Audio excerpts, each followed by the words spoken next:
안녕하세요. 사연 채널 애청자 여러분. 추석이 지나고 나니 금방 찬바람이 불며 가을로 들어서네요. 작년에 이혼한 저는 이제 명절이 행복합니다. 그전처럼 시댁 식구 치닥거리 안 해도 되고 오롯이 쉴 수 있는 시간이 되어서요.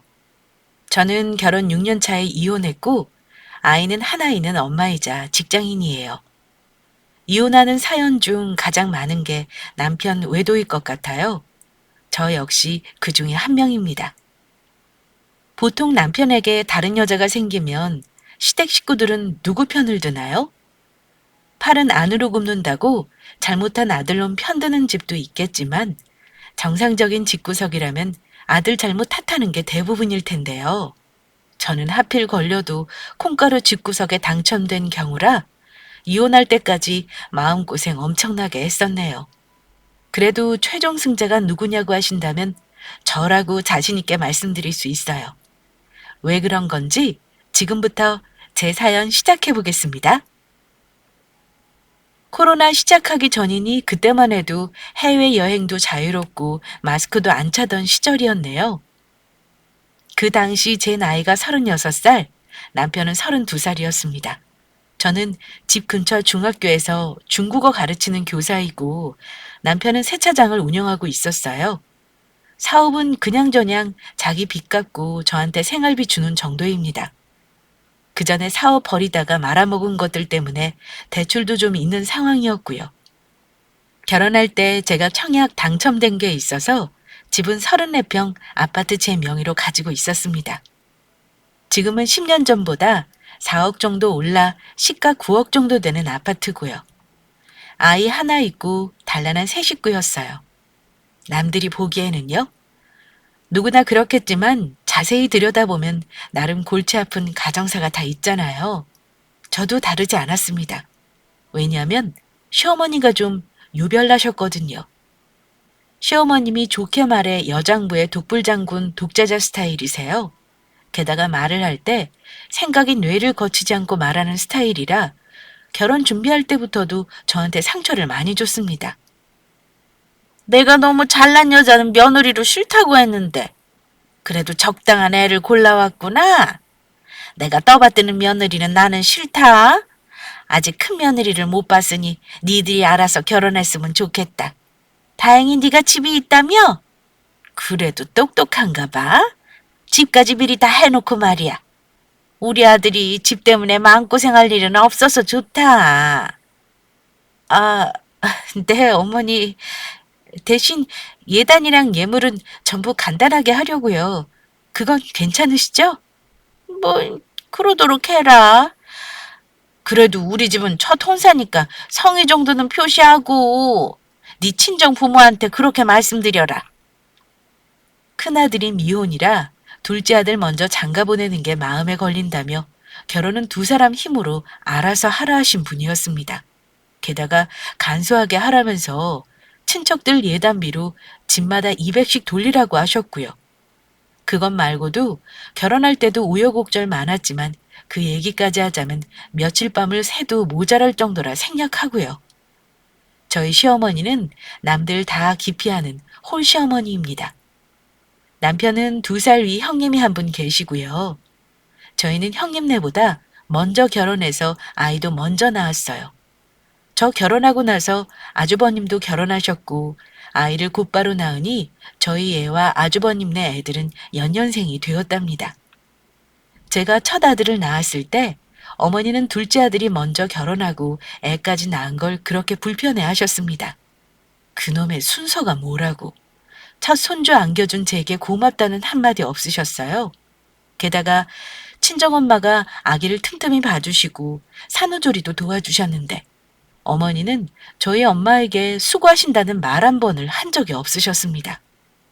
네, 뭐 그것까지는 어머니 성격상 그러려니 했습니다. 그런데 남편까지 저를 서운하게 한 게 명절마다 친정에는 제 돈으로 용돈만 드리면서 자기 엄마한테는 고급 한우 선물 세트와 과일 세트를 꼭 보내곤 했습니다. 그것도 저 몰래 말입니다. 우연히 알게 된 거였지만 저는 그게 참 서운했습니다. 우리 친정 부모님은 부모도 아니야? 왜 당신 형님하고 엄마만 챙겨? 끝까지 모르게 하던가. 내가 기분 나쁠 거라고 생각 안 했어? 형이 엄마 모시고 사는데 이 정도는 해야 되는 거 아니야? 당신이 장모님한테 용돈 드린다며. 내가 돈이 많으면 하고 싶지만 없어서 그런다. 못마땅하면 네가 그냥 알아서 사드려. 내가 알아버린 이상 그렇게는 못하겠어. 앞으로 양가 똑같이 할 거니까 선물 마련은 내가 할게. 그 뒤로 저는 작더라도 같은 선물 세트 6개 사서 양가에 똑같이 드렸습니다. 그때만 해도 시어머니는 큰 아주버님이 모시고 있었고요. 서운했지만 양가에 똑같이 사드리는 걸로 하고 그냥 넘어갔었습니다. 남편이 차남이라 시어머니 부양 부담은 크게 없다는 건 그나마 다행이라고 생각했고요. 그런데 하필 아주버님과 시어머니 사이가 틀어지는 바람에 시어머니를 우리가 모실 수밖에 없는 상황이 생겼었어요. 그때가 결혼하고 나서 3년도 안 되었을 때였네요. 아주버님이 결혼할 때 보태줄 돈이 없었던 어머니는 살던 집을 아주버님 명의로 해주신 대신 어머니를 모시고 살기로 했었어요. 저는 결혼할 때 시댁에 집은커녕 실반지 하나 받은 거 없이 결혼했는데 나중에 결혼하는 형님에게 집 명의를 주는 거 보고 좀 놀라긴 했었습니다. 당신 어머니 대단하시다. 그래도 장남은 다르긴 다른가 봐. 자기 모시고 살 거 다 계산하시고 집 해주시는 거 보니. 우리는 어머니 모시고 살 걱정은 안 해도 되니까 다행인 건가? 부모가 뭘 꼭 해줘야 모시는 거야? 그런 건 아니지. 형도 집 줘서 모시는 건 아닐 거야. 자식이면 당연히 누군가는 모셔야 하는 거잖아. 형이 그냥 희생하는 거야. 희생은 무슨? 아주버님도 돈이 있으면 분가를 했겠지. 근데 어머니 모시고 살려면 형님도 힘들 텐데. 어머니 성격이 보통이 아니잖아. 적응하고 살면 다 사라지는 거야. 우리 어머니가 고약을 떠는 양반도 아닌데 무슨 말을 그렇게 해? 형이 상황이 어려우면 우리가 모셔야 할 수도 있는 건데 당신은 우리 엄마랑 같이 살 생각은 아예 없는가 봐? 그건 어느 며느리한테나 어려운 거야. 사람 이상하게 만들지 마. 아들은 원래 저런 건가요? 집을 주든 안 주든 장남이든 차남이든 자식이라면 응당 부모를 모시는 게 당연하다고 하더라고요. 그때만 해도 저는 일단 내가 모시는 게 아니니 그러거나 말거나 생각한 게 사실입니다. 하지만 당연하게도 형님이 시어머니와 살면서 쉽지 않았던 것 같습니다. 형님이 결혼한 지 4년이 지나고 아이들이 어린이집 들어가면서 시어머니와 형님이 애들 문제로 다투는 일이 늘어났던 것 같아요. 그런데 형님이 어머니와 살면서 그동안 시어머니에게 쌓여있던 불만들이 터져서 시어머니와 엄청 크게 싸움이 났습니다. 명절에 형님네 갔는데 뭔가 분위기도 싸하고 시어머니와 형님이 말도 잘 안 하고 어색한 분위기이다 보니 저도 너무 불편해서 떡국 먹은 게 체하기도 했네요. 제가 어머니 안 보실 때 살짝 형님에게 어머님이랑 무슨 일이 있으셨냐 물으니 형님이 그러시더라고요. 동서, 어머니가 보통 성격 아닌 건 알지? 내가 다른 거 다 참았는데 이 집 가지고 생생대신 건 진짜 짜증나. 마음 같아선 이 집 도로 들이고 나가 살고 싶은 심정이야. 형님이 스트레스 받으면 그렇게 하자고 아주버님한테 말해보지 그러세요? 당연히 말했지. 근데 그 이가 이 집 가지고 대출을 받고 싶어 해. 그러니 이러지도 못하고 저러지도 못하고 나도 골치가 아프다. 형님도 어머니 때문에 스트레스인지 나를 붙잡고 저런 말을 하기도 했습니다. 그러다가 일이 터졌습니다. 그동안 집안 대소사는 시어머님과 형님이 정해서 남편한테 통보하는 식으로 정하곤 했는데 이번에는 아주버님이 남편한테 연락 와서 정하자고 하더라고요. 남편이 무슨 일이냐고 물어봐도 아무도 얘기해주진 않고요. 아주버님이 엄마와 와이프의 싸움에 누구 편도 못 들고 가만히 있자 아주버님이 형님 편 안 들어주면 이혼하자고 했다는 것 같더군요. 그런데 불편함을 못 견딘 아주버님이 저희 집에 찾아와 남편과 어머니 모시는 문제로 실랑이를 하게 되었습니다. 형, 이럴 거면 결혼할 때 그냥 빚내서 따로 살지 그랬어. 엄마 집은 형이 가졌으면서 지금 와서 어머니랑 못 살겠다면 어쩌라는 거야? 어머니 내쫓기라도 하려고? 그럼 집 팔아서 어머니 다른 집 얻어드리든가. 집 파는 게 뭐 쉽냐? 그렇게 돈을 쪼개면 더 손해야. 너도 알잖아. 네가 사정 좀 봐줘라. 네 형수가 도저히 엄마 모시고는 못 살겠다 그러니 난들 어쩌겠어. 아니면 우리랑 번갈아서 모시는 건 어때? 그건 좀 부담이 덜할 거 아니야. 당분간 그렇게 하다가 기회 봐서 내가 네 형수 다시 설득해 볼게.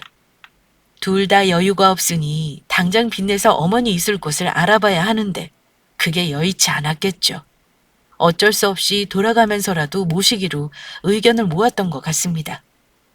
그런데 그 일이 있고 나서 며칠 후에 어머님이 느닷없이 우리 집에 보따리를 싸서 오셨습니다. 형님 댁과 저희 집은 20분 거리밖에 안 되고 저한테 미리 말씀도 없이 온 거라 무척 당황했었습니다. 애미야, 내가 도저히 큰애 집에서는 살 수가 없다. 똑똑한 애가 큰 며느리로 들어와서 잘 됐다 했는데 난 저런 애인 줄은 몰랐어. 오자마자 친남편 꼬셔서 나 내보내기로 작당을 한 건지 하고 한날 나를 무시하고 말이야. 이제는 애 키우는 거 도움 안 되니 참견질하지 말라지 뭐니? 그래서 내가 이 집 도로 내놓으라 그랬더니 세상에 못 준단다. 알고 보니 큰놈이 집 담보로 대출까지 받아놨지 뭐냐? 어머니 그래도 이렇게 갑자기 오시면 저도 아무런 준비를 못 했는데요. 어쩌죠? 당황하며 묻는 제게 어머니는 그러시더군요. 준비가 뭐가 필요하니? 내 칫솔이랑 숟가락만 하나씩 더 넣으면 되는 거 아니냐? 방이 3개나 있잖아. 내가 문간방을 쓰면 될 거고 안방 내놓으라 소리 안 할 테니 걱정 말어라. 하시며 본인 지낼 방까지 정하시더니 한참 동안 형님 요게 큰아들 요게 신세한탄을 하시는 겁니다. 저는 어머니 말을 듣고 상황 파악은 했지만 이렇게 보따리까지 싸서 집에 나가게 하는 큰형님이 너무하다 싶었습니다. 그리고 집 담보대출이란요. 그건 또 금시초문이었죠.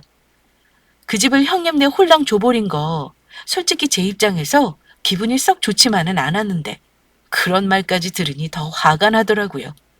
이건 두 형제가 단판을 지어야 할 일이 분명한 거라 일단 저는 남편에게 미루기로 했습니다. 돌아가면서 모시기로 했다고 한 게 얼마 전이었는데 마음의 준비도 안 된 상태에서 갑자기 보따리와 함께 등장한 어머니를 보니 제 심정은 어떻겠어요? 저도 심란하게 마찬가지였습니다. 어머니 무턱대고 이렇게 오시면 나는 어쩌자는 거야? 당장 오늘부터 같이 지내야 하는데 나 아까 너무 황당했어. 형님은 뭐래? 내가 전화하면 기분 나쁠까 봐 전화도 일부러 안 했어. 당신이 아주버님이랑 얘기 좀 다시 해보면 안 돼? 제가 남편을 다그치자 남편은 제 예상과는 다르게 반응했습니다. 당신이 이번에는 그냥 어머니 모시는 걸로 해주면 안 되는 거야? 형님이 3년 넘게 모셨고 장남이 꼭 부모 부양해야 하는 건 아니잖아. 나 이번 일로 자꾸 형제간에 다툴 일 만드는 게 싫고 피곤해. 세상에. 어느 며느리가 어머니가 느닷없이 같이 살자는데 내 그러세요 해? 당신보다 내가 더 힘든 일인데 나한테 미리 상의부터 하는 게 맞는 거지. 무작정 밀고 들어오면 나는 어쩌라는 거야? 그럼 어떻게 해? 우리 집에 오신 어머니를 그냥 내쫓기라도 하자는 거야? 형님네로는 어머니가 안 가신대잖아. 내쫓으라는 게 아니라 당분간 우리 집에 있더라도 계속 같이 사는 건 나도 생각해봐야 한다는 거지. 애초에 당신 어머니가 집 명의 형님한테 준 것도 같이 사는 게 조건이었잖아. 그럴 거면 그 집 명의 우리한테 달라 그러던가. 그럴 것도 아니잖아.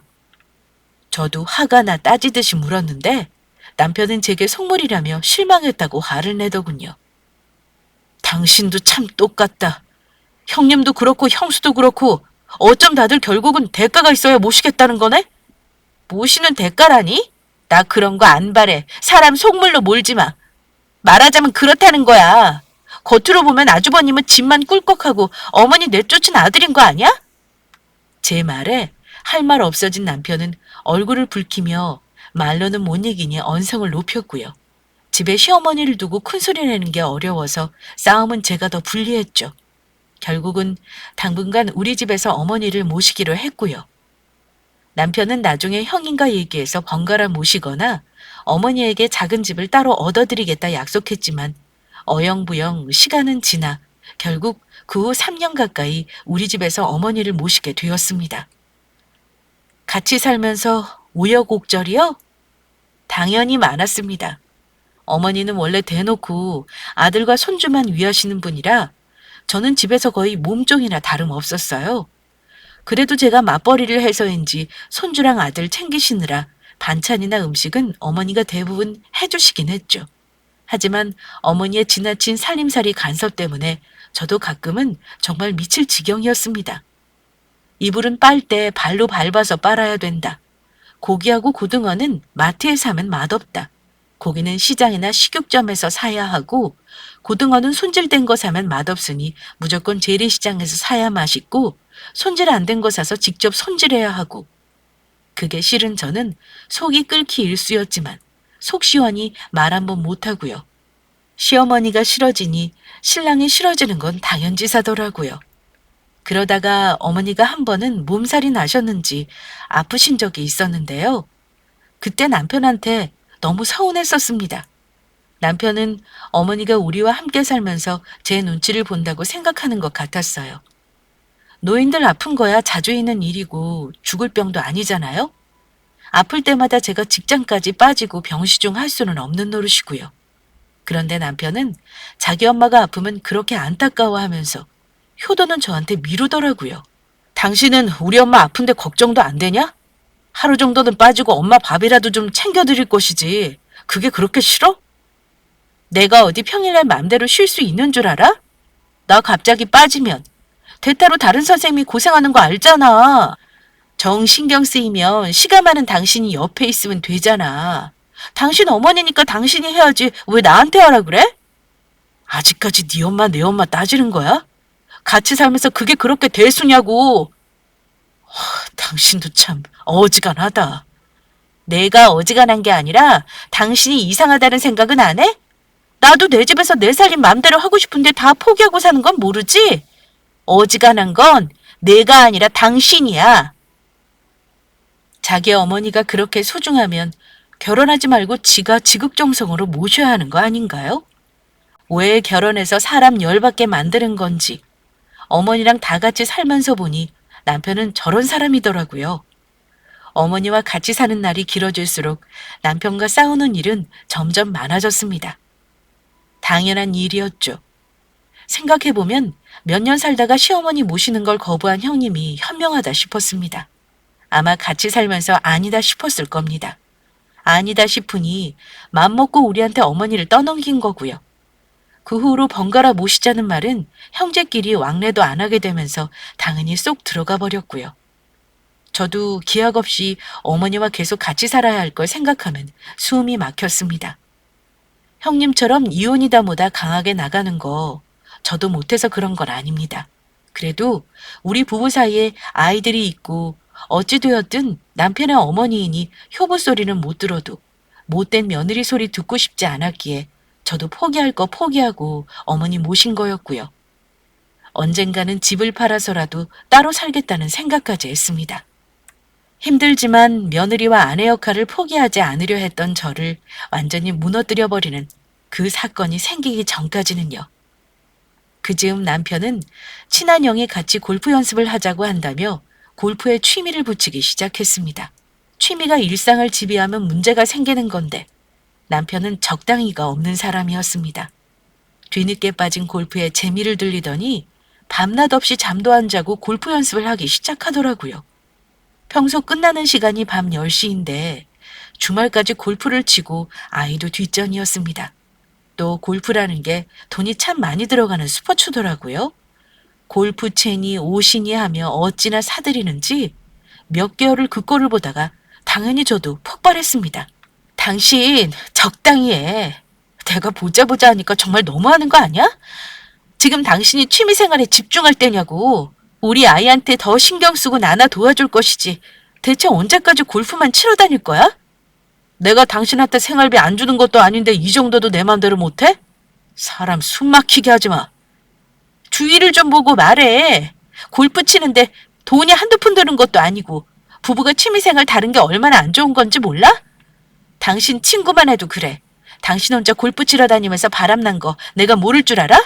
주변에서 수군거리고 말 들리는 거 당신만 모르는 거라고. 뭐? 당신이 눈으로 봤어? 직접 확인한 것도 아니면서 사람 이상하게 몰고 가지 마. 남자는 사업하려면 골프 꼭 칠 줄 알아야 해. 누가 들으면 대단한 사업체 운영하는 줄 알겠다. 꼴랑 세차장 하는 사람이 열심히 차다 닦을 일이지 골프는 쳐서 뭐하게? 당신이 이렇게 나 무시하니까 대화가 안 되는 거야. 알아? 여자가 맨날 눈에 쌍심지 켜고 있는데 나는 뭐 집에 들어오고 싶은 줄 알아? 도대체가 사근사근한 맛이 없어. 내가 그렇게 하게 당신이 똑바로 하던가? 집에서나 밖에서나 시원찮은 주제에 지금 누굴 탓하는 거야? 남편도 저도 굽히지 않으니 매번 대화는 싸움이 되기 일쑤였고요. 제 불만에도 아랑곳하지 않고 남편은 그 이후로도 신나게 골프 연습장을 가거나 심지어 골프 여행까지 다니기 시작했습니다. 그걸로 인해 부부싸움이 잦아졌고 감정이 격해지다 보면 시어머니가 있어도 언성이 높아질 때가 많았습니다. 객관적으로 봐서 제 경우 누가 더 잘못인가요? 골프 치느라 가정에 무관심한 남편이 누가 와도 잘못이 더 많은 거 아닌가요? 현명한 어머니라면 중간에서 적당히 아들을 나무라며 며느리 편을 들어주셨겠죠. 그런데 어머니는 어떤 이유든 제가 남편보다 언성이 높아지는 걸 용납하는 분이 아니셨습니다. 남자가 바깥이라고 사업하는데 그게 뭐 대수라고 너는 내 아들을 그렇게 쥐잡듯이 잡니? 내 앞에서 아들한테 큰 소리 내지 마라. 세상에 어느 며느리가 시어미 앞에서 남편한테 그렇게 소리를 지르냐? 어머니, 제 말 좀 들어보세요. 이이가 그냥 골프만 치는 게 아니니까 그렇죠. 저도 일 다니고 애도 어린데 지금 이럴 때예요? 게다가 지난 주말에 2박으로 간 거는 여자 남자 짝지어서 갔다잖아요. 그걸 어느 여자가 이해하냐고요. 아들 편만 들지 말고 어머니가 입 바른 소리 해주셔야 그이도 정신 차릴 거 아니에요. 집에서 제 편은 아무도 없었습니다. 제가 화가 나서 울부짖어도 남편과 시어머니는 한통 속으로 저를 남편이나 의심하는 의처증 마누라로 몰고 갔고요. 당신은 내가 밖에 나가서 허튼 짓 한다고 생각하나 본데 이게 다 일의 연장이야. 내 비즈니스 하는 거라고. 뭘 모르면 좀 가만히 있기나 해. 그럼 어머니는 옆에서 아들 역성을 드십니다. 그래. 애미 네가 못마땅해 할 일이 아니다. 분란 일으키지 말고 남자가 하는 일에 간섭하지 마. 그렇게 골프가 좋다는 사람이 골프만 칠 것이지. 굳이 여자들까지 끼고 놀러 가는 건 뭔데? 내 귀에 그런 소문 들리게 해야겠어? 한 동네이다 보니 소문도 빠른 게 당연지사였죠. 같이 골프 치는 남편 친구 지인을 통해 들은 말로는 그 골프 모임이 심상치 않다고 했습니다. 같이 골프 치고 나서 술 마시고 뒤풀이하는 건 당연하고 같이 여행도 간다는데 제 상식으로는 절대 상식적인 모임은 아니었습니다. 게다가 그 얘기하면서 덧붙인 말이 자꾸 거슬리기 시작했거든요. 저기 제가 말했다는 건 비밀로 해주시고요. 실은 그 골프 모임에 옆 건물에서 호프집 하는 여사장이 껴있거든요. 내가 이런 말하는 거 딴 뜻이 있는 건 아니에요. 재수 씨가 고생하는 거 다 아는데 재혼이 그 자식이 정신 못 차리고 여자한테 홀리는 것 같아서 그래요. 재수 씨가 그놈 정신 차리게 잘 붙들어요. 내가 말해도 듣는 놈이 아니니까 재수 씨 속 뒤집어지는 거 알면서 말하는 겁니다. 말하기 쉽지 않은 건데 얘기해줘서 고마워요. 외박까지 하는 거 보고 뭔가 있다고 생각은 했어요. 그래도 설마 했는데 남한테 들으니 가만히 있으면 안 되겠다 싶네요. 저는 그 여자가 누군지 얼굴도 잘 알고 있었습니다. 인사하며 친하게 지내는 사이는 아니지만 남편의 사업상 근거리에서 장사하는 사람이니까요. 저와는 달리 좀 야한 이미지에 장사를 오래 했는지 목소리도 괄괄한 여자였고요. 소문에는 뭐 예전에 강남에서 술집 마담하다가 왔다는 둥, 아파트가 몇 채라는 둥 그런 말이 많은 여자였어요. 사실인지 아닌지 모를 노릇이었지만 동네에서 다른 사람들 입방아에 오르내릴 만큼 눈에 띄는 여자인 건 분명했습니다. 암튼 그 말을 듣고 나서 저도 그게 사실인지 아닌지 일단 확인을 해야 하는 거니까요. 그때부터 남편 뒷조사에 착수했습니다. 일찍 퇴근해서 남편 가게에 가서 몰래 지켜보기도 했고요. 남편 카드 내역이랑 차량 블랙박스도 몰래 조사했고요. 결혼해서 살면서 5년이 넘도록 남편 핸드폰에는 관심도 없었고 카드로 뭘 쓰고 다니는지도 관심을 안 두던 저였습니다.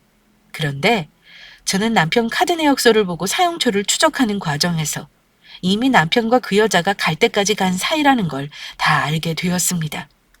호텔은 말할 것도 없었고요. 심지어 이벤트 사이트에서 결제한 걸 추적해보니 내 언니한테 만난 지 100일 된 기념으로 이벤트까지 해줬더라고요. 그동안 주말이고 평일이고 골프 치러 갈 때마다 항상 만났던 건 말할 것도 없고요. 그런데 가장 충격적이었던 건 제가 남편 몰래 핸드폰을 뒤지고 나서 알게 된 사실이었습니다. 내연녀와 증거를 찾기 위해 뒤져본 핸드폰에서 저는 뜻밖의 시어머니와 남편이 주고받은 대화를 보고 너무 충격을 받았습니다. 어머니와 남편이 주고받은 대화 내용은 대강 이러했죠. 만나는 애가 건물주라며? 돈이 아주 많은가 보다. 엄마. 호프집 매출도 하루 100 넘게 나온대. 나이가 나보다 1살 많긴 한데 나 좋아 죽겠단다. 아들, 근데 너 이 아파트 애미명이잖아. 이혼 전에 공동명의 안 할 거니? 집사람 꼬셔서 공동명의 하려고 하는데 이 사람이 요즘 뭔가 눈치를 챈 것 같아서. 애는 어떡할라 그래? 애 엄마가 키우겠다면 너 그렇게 할 거야? 양육비만 주면 됨. 엄마 보고 싶을 때 볼 수 있는데 뭐가 걱정이에요? 이런 개소리들을 주고받은 것을 보고 저는 꼭지가 돌고 말았습니다. 그것 말고도 더 열받는 건 그 후 어머니는 그 내연녀와 따로 만나서 장을 보기도 하고 심지어 내연녀 집에 놀러 간 적도 있었고요. 남편 놈은 예물이랍시고 내연녀한테 바쳐가며 프로포즈까지 했다는 걸 모두 알게 되었습니다. 이런 걸 알게 되는 과정이 너무 비참하고 처참했습니다. 모든 사실을 다 알게 되었는데 제가 아무것도 모를 줄 알고 저를 우습게 하는 어머니와 남편이 인간 같지도 않았습니다. 저는 이미 남편과 이혼할 마음을 먹었습니다. 경제력이 없었다면 이혼을 바로 결심하기 어려웠겠지만 저는 직장도 든든했고 집도 제 명의에다가 유책 사유는 남편에게 있으니 쉽게 결심이 서더라고요. 그리고 몇 년간 어머니와 살며 너무 지쳐버린 탓도 있었습니다. 그런데 며칠을 정신이 딴 데 나간 사람처럼 하고 다니니 어머니가 제게 잔소리를 하시더군요. 너 대체 요즘 정신을 어디다 팔아먹고 다니는 거니? 애 엄마라는 사람이 집에 와서 방에 틀어박혀 있기나 하고 애 아빠가 들어와도 내다보지도 않고 말이다. 남편이 딴짓거리 하고 다니는 것도 열받는데 어머니 잔소리가 그날따라 너무 가슴에 와서 박히는 거예요. 그때 뒤엎을 생각은 전혀 없었는데 저도 모르게 하고 싶은 말이 목구멍으로 튀어나오더라고요. 애아빠라는 사람이 맨날 나가서 골프 친답시고 여자랑 바람이 났다는데 어머니 같으면 제정신이겠어요? 제가 어머니한테 왜 이런 말을 듣고 있어야 하는지 모르겠네요. 혼내시려거든 그 사람을 혼내세요. 뭐라고? 너 말 다 했어? 제대로 알아보긴 하고 하는 말이니? 제가 보여드려야 믿으시겠어요?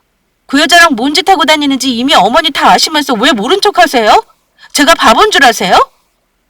제가 모든 사실을 안다고 말하니 어머니는 할 말이 없는지 참나 소리만 하시더니 방으로 들어가 버리셨습니다. 저는 이혼 소송까지 불사할 결심이었고요. 모은 증거를 가지고 변호사 만날 준비도 다 마친 상태였습니다. 저는 그날 남편이 귀가하자마자 이혼을 요구했습니다. 위자료 주는 걸로 합의 이혼 안 해주면 내가 받아낼 수 있는 최대로 소송할 거야.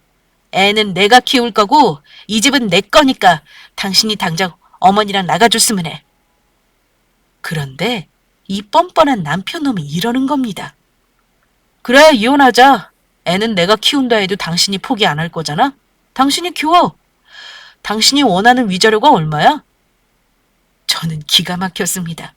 최소한 미안하다는 말은 할 줄 알았는데 매달리거나 미안한 기색 없이 이혼해주겠다고 하는 남편을 보자 우라가 치밀어 오르더군요. 2억 내놔. 그럼 이혼해줄게. 뭐?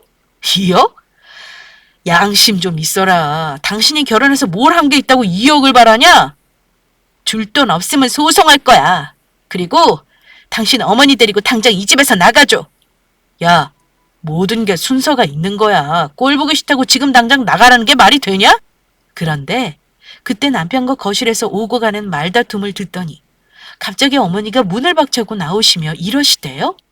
네 인연! 너 지금 우리 아들이랑 나보고 나가라고 그랬냐? 인연이 말이면 단 줄 알아. 이 집이 네 명이라고 그렇게 당당하게 말하나 본데 이깟 아파트 한 채로 유세 떨지 마라. 아들이 만나는 그 애는 건물줄 안다. 너랑은 재산부터가 차원이 다르더라. 애가 어찌나 배포도 큰지 내가 만나보니 니년하고 비할 바가 아니야. 나도 너 같은 며느리 싫다 이거야. 이 집서 내가 몇 년 동안 식모살이하고 얼마나 너한테 눈치를 보고 살았는 줄 아니? 애비야, 인연하고 더 이상 살고 말고 할 것도 없어. 당장 이혼해라. 이제 내가 싫어. 어머니, 지금 말 다 하신 거죠? 뭐 건물주요? 그 여자가 방 한 칸 내준다고 했나 본데 그럼 더 말할 것도 없네요. 당장 나가세요 둘 다. 그리고 합의 이혼은 없어요. 저 소송해서 끝까지 갈 거예요. 너무 화가 나면 눈물도 안 나더라고요. 제가 악에 받쳐 소리를 지르니 어머니는 저한테 삿대질까지 하시며 어디 해볼 수 있으면 해봐. 나도 너같이 똥차 같은 며느리 버리고 벤치 며느리 얻으란다. 내가 복이 있는지 이제야 제대로 된 여자가 우리 아들 좋다는데 이 기회를 놓칠 순 없지. 아유 엄마 이제 그만해요. 당신도 이제 그만해. 뭐 다 알아버렸으니 당신 하고 싶은 대로 하고 최대한 빨리 헤어지자. 나 일 복잡하게 만들고 싶지 않아. 본처한테 꺼지나는 시어머니나 당신이나 인생 복잡하게 하는 게 누구인지 한번 잘 생각해봐. 정말 둘 다 인간 같지도 않다. 당장 나가주세요. 그년 집으로 가세요 그냥. 뭐 저런 년이 다 있어? 네가 뭔데 나가라 마라 시애미 등을 떠밀어. 나가도 내가 나가고 싶을 때 나갈 거다. 시어머니는 남편과 한 편을 먹고 저 혼자서 이런 콩가루 같은 싸움을 했습니다. 솔직히 어디 가서 이런 거 말도 못하고요. 이혼하고 나서 친정 부모님께 아직까지 제가 당한 거 말씀 못 드렸습니다. 하도 기가 막히고 창피해서요. 어머니와 남편은 이미 내연녀와 같이 살 계획까지 세웠는지도 모를 일이었죠. 그러니 제가 이혼 얘기를 꺼내도 당당했던 것 같습니다. 얼마 후 남편은 어머니랑 집을 나갔어요. 그것도 아주 신이 나서요. 이삿짐 센터까지 불러서 자기 옷이랑 골프 장비며 컴퓨터며 자기 돈으로 산 것들은 싹 다 빼갔습니다. 어머니도 마찬가지였고요. 저는 아들과 집에 둘이 남았지만 그 둘이 나가고 나니 알터니가 빠진 것처럼 아주 속이 시원했습니다. 돈 관리를 각자 해서 남편이 얼마나 돈이 있는지는 몰랐는데 집을 얻었나 했지만 알고 보니 내연녀 집에 어머니랑 들어간 것 같더라고요. 이혼 절차가 끝나기도 전에 배우자가 내연녀한테 가면 어찌 되냐면요. 이혼 소송 결과가 저한테 매우 유리하게 나옵니다. 판사도 사람인지라 유책 배우자를 절대 좋게 보지 않거든요. 재산 목록 제출할 때 보니 남편은 그간 모은 게 꼴랑 현금 8천이랑 주식 3천 있더라고요. 위자료로 제가 5천 가져오고 매달 양육비 80만 원 판결 받기까지 거진 반년이 넘는 시간이 걸렸습니다. 그래도 제 경우 남편이 협조를 잘해줘서 이혼 절차가 빠른 편이라고 하더라고요. 그 동네 꼴도 보기 싫어서 그 집은 전세 주고 저는 아이랑 다른 동네로 전세 구해 이사와 버렸습니다. 먼 거리는 아니었지만 그 동네 벗어나니 또 새롭게 시작할 마음이 생기더군요. 저는 그동안 공부도 하고 책도 읽으며 마음을 다스렸습니다. 하지만 솔직히 속으로는 배신의 상처로 인해 남자라는 존재에 거부감이 가질 정도로 변해버렸습니다. 이혼하는 걸로 다 끝인 줄 알았는데 치밀어 오르는 우라의 원인이 내연녀에 있다는 걸 깨닫고 그즈음 상간녀 소송을 걸었고요. 솔직히 위자료를 받는 목적보다는 그년이랑 남편을 마지막으로 응징하고 싶었습니다. 공권력으로 압박하면서 괴롭히고 싶었거든요. 변호사비는 좀 썼지만 상간녀 소장 날려보내고 그 뒤로 신경 끄고 살려고 노력했어요. 부자 건물주 내연녀랑 잘 살겠거니 하면서요. 그 뒤로 남편은 아이한테 양육비 꼬박 보내주며 가끔 문자로 안부를 묻는데 내버려 뒀습니다. 그런데 얼마 전에는 이런 문자가 왔더라고요. 우리가 다시 시작하기엔 너무 멀리 간 거니? 다시 시작하기엔 일이 너무 커져버린 거니? 법원에서 죽일 놈 살릴 놈 됐지만 이 문자만큼은 진실로 받아주길 바라. 이게 대체 무슨 개소리인지. 애 때문에 아예 연락도 못 끊고 살 팔자인가 하며 살고 있는데 심지어 몇 달 전에는 시어머니가 전화가 왔네요. 쌍욕하려나 하고 녹음 준비하며 받았는데 저보고 뭐라는 줄 아세요? 글쎄 한다는 소리가 미안하대요. 정말 어처구니가 없어서 웃음만 나오더군요. 할 말 없다고 끊어버렸죠. 근데 더 웃긴 건 그러고 얼마 후에 전 남편과 그 엄마가 저를 찾아오기까지 했습니다. 제 집을 어찌 알았는지 찾아와 현관에서 사정하는데 집에 들이기 싫어 문 밖에서 얘기할 수밖에 없었습니다. 그런데 저를 본 시모가 한 첫 마디는 미안하다는 말이었습니다. 여보, 지유 엄마, 우리 얘기 좀 들어줘. 제발 부탁이다. 저기 지우애미야, 미안하다. 이혼하고 나서 우리 아들도 많이 힘들어하는데 너희 애를 생각해서라도 합칠 생각은 없니? 이혼한 지가 언젠데 그런 말을 하세요? 애는 지금 행복하게 잘 지내요. 부모가 싸우는 것보다 제가 키우는 게 100번 낫고요. 다시는 전화하지 마세요. 예! 그래도 내가 지우 할머니 아니냐. 피는 물보다 진한 법이야. 네가 천련을 끊을 수는 없다. 네, 끊을 생각 없고요. 만나고 싶으면 애는 보여드릴게요. 당신 말이야. 애 보고 싶으면 한 달에 한 번씩 보라고 했을 텐데 이렇게 찾아오는 거 곤란해? 남편 놈은 아무 말 없이 고개만 숙이는데 어머니가 이러시더군요. 저기 지우애미야. 지금 우리 아들이 많이 힘들어. 실은 우리가 지낼 곳이 없어서 세차장 사무실에서 지내고 있어. 너 혹시 예전에 그 집 세줬니? 이건 또 무슨 뚱딴지 같은 말인가 해서 들어보니 어머니가 그러시더군요. 네가 상간녀 소송인지 뭔지 안다고 했다며? 그거 소장 날아오고 나서부터 그년이 아주 애비한테 못되게 굴더라고. 자기는 그런데 줄 돈 없다고 지랄을 하면 싸우지 뭐냐. 그게 우리 아들 탓도 아니잖아? 자기 돈 한 푼도 안 준다고 난리치면서 몇 날 며칠을 싸우다가 내쫓겼지 뭐니. 그래서 말인데 니들 그만 화해하고 합치면 안 되겠어?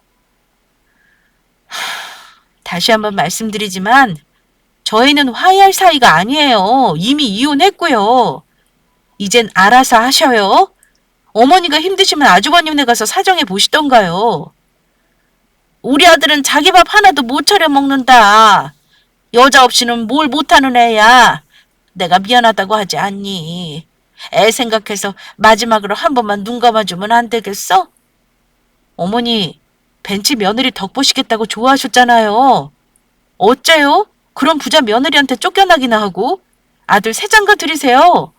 저한테는 이제 연락하지 마세요. 당신도 다시는 이런 식으로 불쑥 찾아오지 마.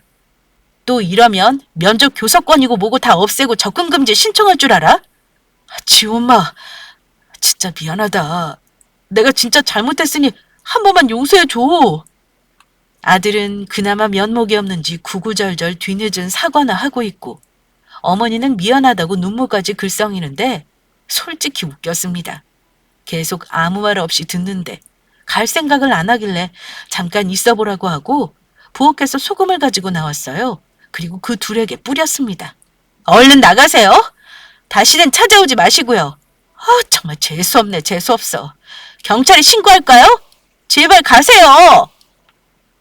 저는 씩씩거리며 그 둘에게 소금을 촥촥 뿌렸고요. 소금을 맞으면서도 어머니는 저에게 미안하다 하시더군요. 경찰 부르겠다는 말에 그제야 남편 놈이 결국 시모를 데리고 나가버렸습니다.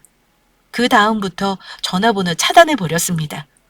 한 번만 더 그러면 가만히 있지 않겠다는 제 으름장이 무서워서인지 그 후로 찾아오는 일은 없었습니다. 전 남편 놈은 병신처럼 계속 구구절절 문자질만 하더라고요. 확실한 건 부자 내연녀한테 벤치 며느리라며 좋아한 어머니나 돈 많은 내연녀 믿고 본처 내친 남편이나 둘 다 지금은 저한테 똥줄이 타서 어쩔 줄 몰라 한다는 거였죠. 결혼해서 제가 참고 베푼 것들을 배신한 결과를 고스란히 돌려주니 그제야 진짜 속이 풀리더라고요. 몇 달이 지난 지금은 다행히 더 이상의 괴롭힘은 없었습니다. 왜냐면 제가 스토킹으로 고소해버리겠다고 했거든요. 아마 겁나서 가만히 있는 거겠죠. 어떠세요? 저처럼 막장꼴 다 보고 이혼한 경우도 아마 드물 거라 생각해요. 하지만 제가 할 수 있는 거 똑똑히 다 한 것 같아 후회는 없습니다. 과거를 돌아보기보다는 이제 앞날만 보며 아이 야무지게 키우고 살려고요. 인생 선배님들도 저 앞날 응원 부탁드립니다. 긴 사연 들어주셔서 감사합니다.